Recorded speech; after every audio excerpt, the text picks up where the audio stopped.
नमस्कार और स्वागत है द डीप डाइव में। आज हम एक ऐसे पर्व की गहराई में उतरने वाले हैं जो बाकी त्योहारों से बिल्कुल अलग है। जहां ज्यादातर त्योहारों का मतलब होता है शोर, रंग, उत्सव, वहीं ये त्योहार शांति, आत्मचिंतन और अंधेरे को अपनाने का है। हम बात कर रहे हैं महाशिवरात्रि की, यानी शिव की महान रात की। बिल्कुल। और आज हमारी इस चर्चा का मकसद सिर्फ ये जानना नहीं है कि महाशिवरात्रि क्या है, बल्कि ये समझना है कि शोर शराबे वाली त्योहारों की इस दुनिया में एक रात के सन्नाटे, व्रत और जागरण का इतना गहरा महत्व क्यों है। क्या इसका जवाब सिर्फ कहानियों में है या विज्ञान और ब्रह्मांड में भी छिपा है।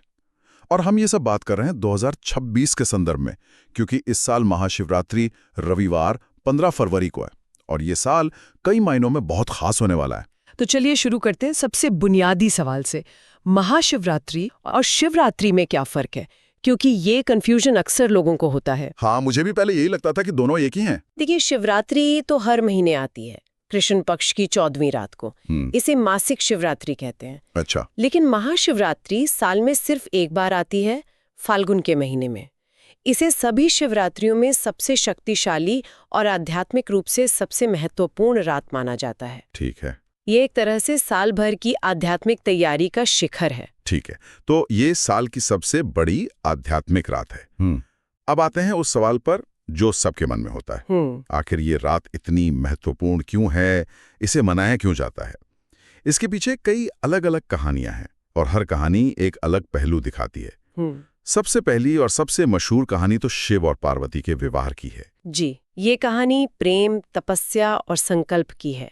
देवी पार्वती ने भगवान शिव को अपने पति के रूप में पाने के लिए बहुत कठोर तपस्या की। उनके पिता राजा हिमवान इस रिश्ते के लिए तैयार नहीं थे। आखिर शिव एक तपस्वी थे जिनका रहन सहन बहुत सरल था। एक राजा अपनी बेटी के लिए ऐसा जीवन तो नहीं चाहेगा। बिल्कुल। लेकिन पार्वती का संकल्प अटूट था। उनकी भक्ति और तपस्या ने शिव को भी पिघला गया और आखिरकार इसी रात को उन दोनों का दिव्य विवाह संपन्न हुआ। ये सिर्फ दो व्यक्तियों का मिलन नहीं था, बल्कि ये पुरुष और प्रकृति यानी चेतना और ऊर्जा के संतुलन का प्रतीक था। चेतना और ऊर्जा का संतुलन? जी, ब्रह्मांड का संतुलन इसी मिलन पर टिका है। ये कहानी वाकई खूबसूरत है। ये दिखाती है कि भक्ति और लगन में कितनी ताकत हो सकती है। लेकिन एक और कहानी है जो प्रेम से बिल्कुल विपरीत, दुनिया को बचाने के लिए किए गए एक महान बलिदान के बारे में है। समुद्र मंथन की कहानी। हाँ, ये कहानी शिव के एक बिल्कुल अलग रूप को दिखाती है, नीलकंठ के रूप को। जब देवताओं और असुरों ने अमृत पाने के लिए समुद्र का मंथन किया, तो अमृत से पहले हलाहल नाम का सबसे खतरनाक विष निकला। और ये विष इतना खतरनाक था कि पूरी सृष्टि को खत्म कर सकता था। जी, उसकी ऊर्जा से सब कुछ जलने लगा। देवता और असुर दोनों ही घबरा गए। कोई उसे संभालने के लिए तैयार नहीं था। तब सबने भगवान शिव से प्रार्थना की। शिव ने जब देखा कि पूरी सृष्टि खतरे में है, तो उन्होंने उस विष को अपनी अंजुलि में लेकर पी लिया। एक मिनट, उन्होंने उसे पी लिया, ये जानते हुए कि वो पूरी सृष्टि को नष्ट कर सकता है? बिल्कुल। और यहीं पर देवी पार्वती की भूमिका आती है। जैसे ही शिव ने विष को पिया, देवी पार्वती ने अपनी शक्ति से उस विष को उनके गले में ही रोक दिया, उसे शरीर में उतरने नहीं दिया। अच्छा। इस वजह से शिव का गला हमेशा के लिए नीला पड़ गया और वे नीलकंठ कहलाए। तो महाशिवरात्रि उस महान बलिदान और करुणा को याद करने का दिन भी है। तो एक तरफ प्रेम और मिलन है, दूसरी तरफ निस्वार्थ बलिदान। लेकिन क्या इसमें कोई तीसरा पहलू भी है? मुझे याद आ रहा है कि स्रोतों में एक ब्रह्मांडीय नृत्य तांडव का भी जिक्र था। वो इस कहानी में कहाँ फिट बैठता है? ये बहुत ही गहरा पहलू है। एक मान्यता के अनुसार इसी रात को भगवान शिव ने अपना प्रसिद्ध तांडव नृत्य किया था। ज्यादातर लोग तांडव को सिर्फ विनाश या क्रोध का नृत्य समझते हैं, लेकिन ऐसा नहीं है। अच्छा? जी नहीं, यह सृष्टि, संरक्षण और विनाश का ब्रह्मांडीय नृत्य है। मतलब ये पूरे जीवन चक्र का प्रतीक है, जन्म, जीवन और मृत्यु। ठीक कहा आपने। यह नृत्य ब्रह्मांड की लय है। ये हमें याद दिलाता है कि सब कुछ गति में है, सब कुछ बदल रहा है और जीवन के इसी प्रवाह के साथ तालमेल बिठाना ही योग है। तो यह रात उस ब्रह्मांडीय लय से जुड़ने की रात भी है। और एक चौथी कहानी भी है जो शिव के स्वरूप को ही चुनौती देती है। ब्रह्मा और विष्णु के बीच हुआ विवाद। हाँ, यह लिंगोद्भव की कथा है जो शिव के निराकार और अनंत स्वरूप को दर्शाती है। एक बार ब्रह्मा और विष्णु में बहस छिड़ गई कि दोनों में से कौन श्रेष्ठ है। तभी उनके बीच एक विशाल अनंत अग्नि स्तंभ प्रकट हुआ, जिसे ज्योतिर्लिंग कहते हैं। जिसका कोई और छोर नहीं दिख रहा था। कोई और छोर नहीं। दोनों ने तय किया कि जो भी इस स्तंभ का आदि या अंत खोज लेगा वही श्रेष्ठ माना जाएगा। ब्रह्मा हंस का रूप लेकर ऊपर की ओर उड़े और विष्णु वराह का रूप लेकर नीचे की ओर गए।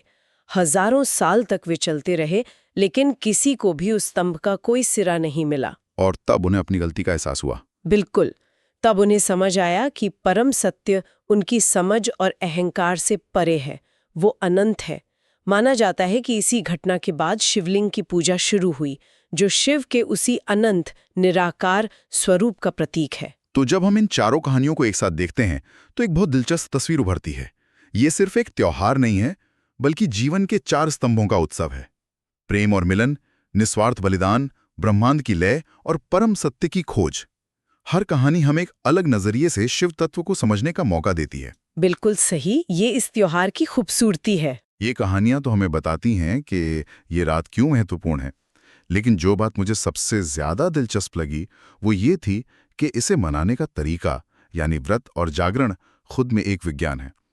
इसका सिर्फ कहानियों से नहीं, बल्कि हमारे शरीर और ब्रह्मांड की ऊर्जा से भी सीधा संबंध है। हाँ, ये बहुत महत्वपूर्ण बात है।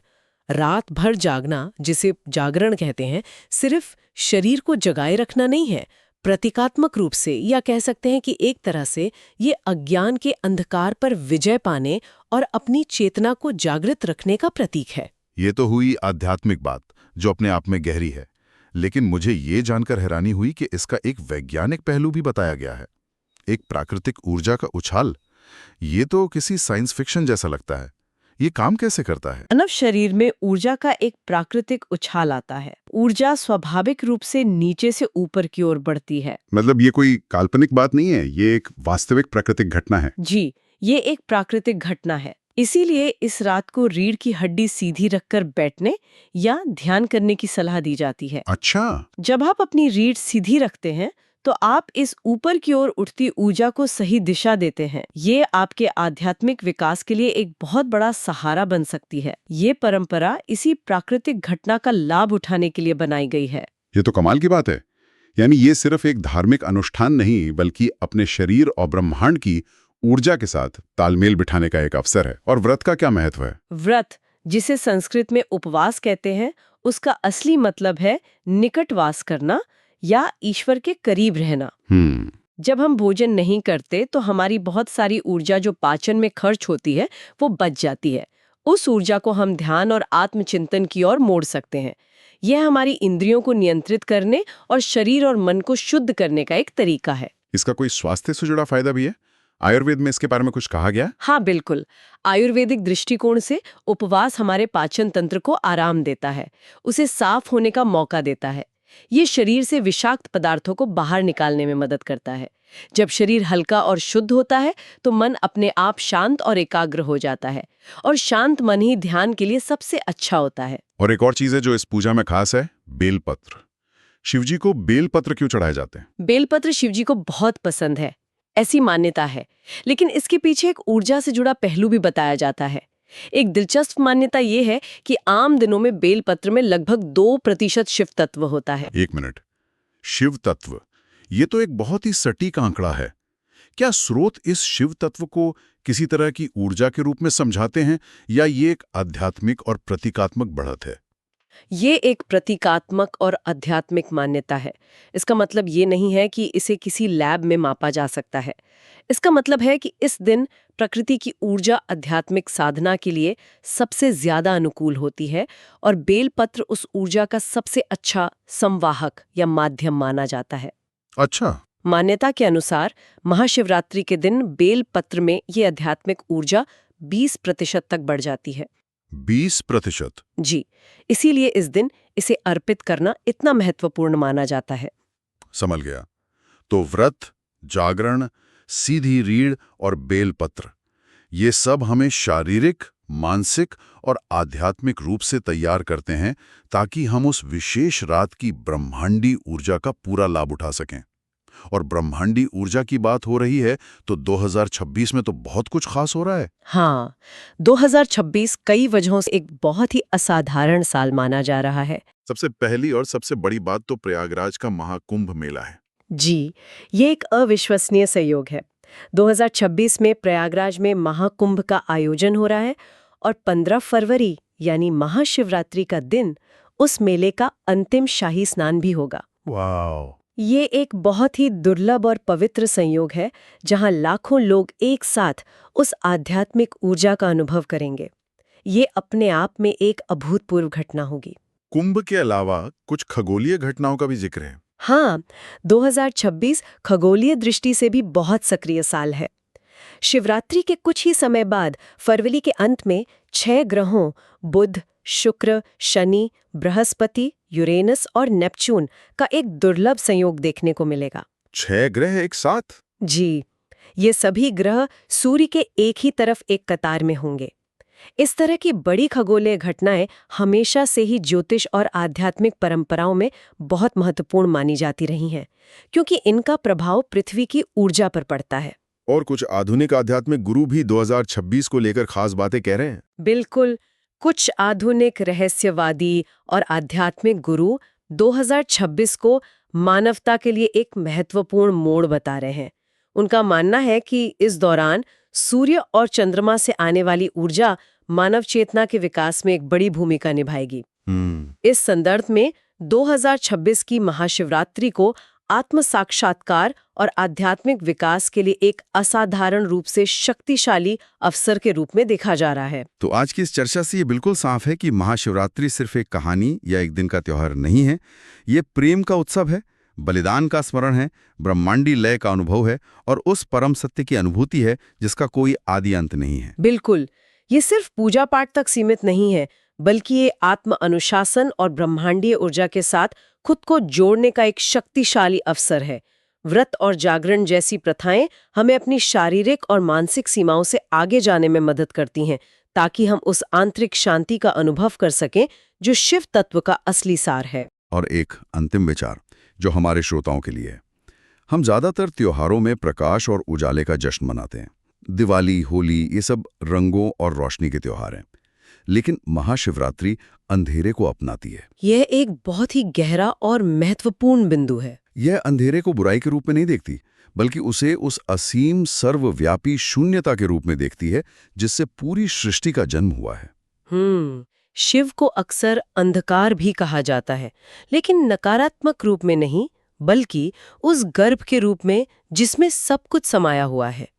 प्रकाश की एक सीमा होती है, वह कहीं से शुरू होकर कहीं खत्म होता है, लेकिन अंधेरा असीम है, वह हर जगह है। यह एक ऐसा विचार है जो हमें अस्तित्व की एक गहरी समझ की ओर ले जाता है। सोचने के लिए एक अद्भुत बिंदु। अगली बार तक के लिए नमस्कार।